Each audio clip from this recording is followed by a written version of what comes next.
प्यारे बच्चों, एक दफ़ा का जिक्र है कि एक गांव में एक लड़का शहबाज रहता था। शहबाज बहुत ज़हीन और काबिल लड़का था।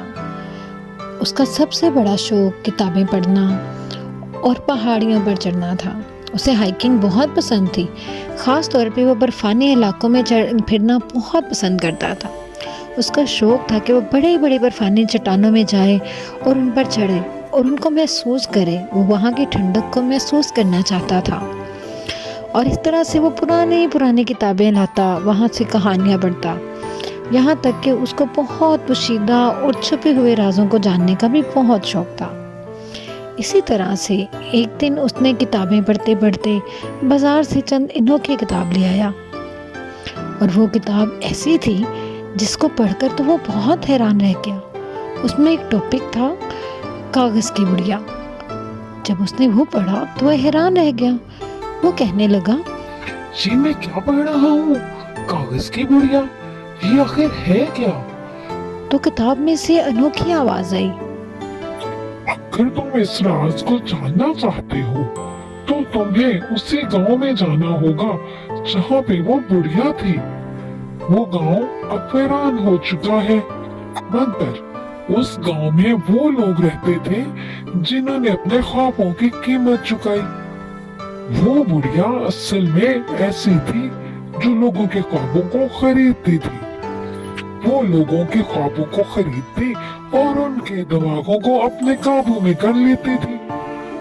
तो अगर तुम उसकी हकीकत जानना चाहते हो तो तुम्हें उसी गांव में जाना होगा। शहबाज तो बहुत हैरान हुआ कि ये किताब कैसे बोल रही है। अब तो वो और ज्यादा मुतजस्सिस हो गया।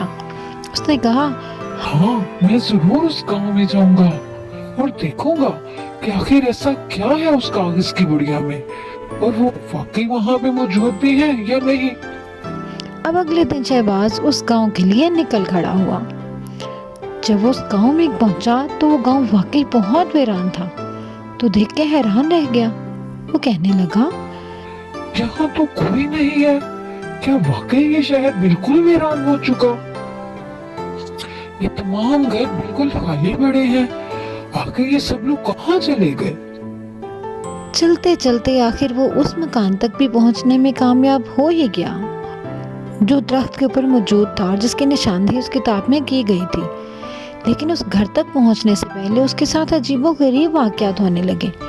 उसे लगा वो हवा में मोहल्लिक हो रहा है, जैसे एक जादुई सी ताकत उस जगह पे मौजूद थी जो उसको कभी ऊपर को उठा रही थी तो कभी वो अपने आप को बैलेंस करने में कामयाब हो जाता।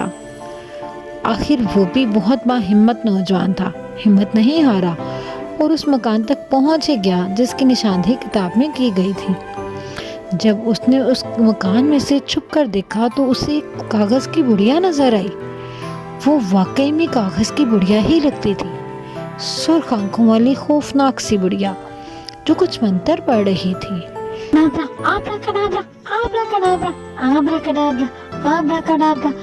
तुम यहाँ क्यों आए हो?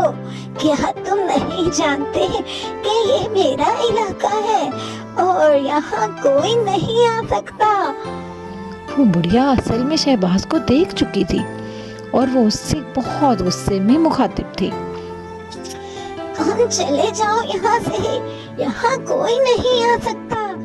शहबाज भी मुसलसल उसको जवाब देने में मगन था। आखिर तुम क्यों ऐसे लोगों को परेशान करती हो?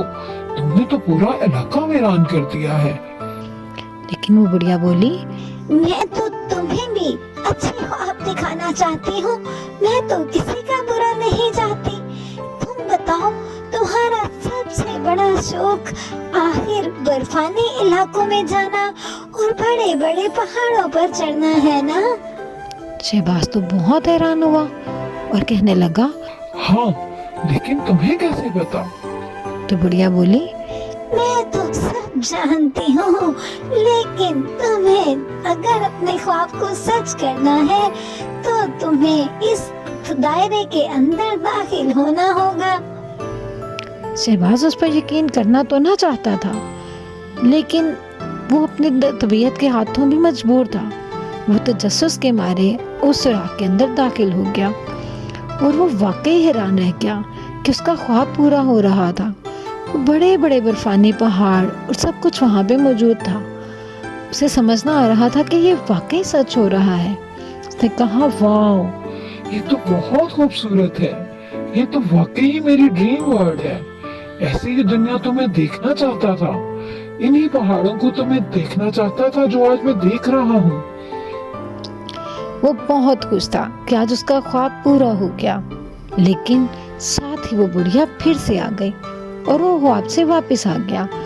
बुढ़िया ने कहा, अब तुम अपना ख्वाब पा चुके, अब तुम्हें इसकी कीमत भी देना होगी। अब तो वो बहुत परेशान हुआ कि मुझे इसकी कीमत क्या चुकानी पड़ेगी।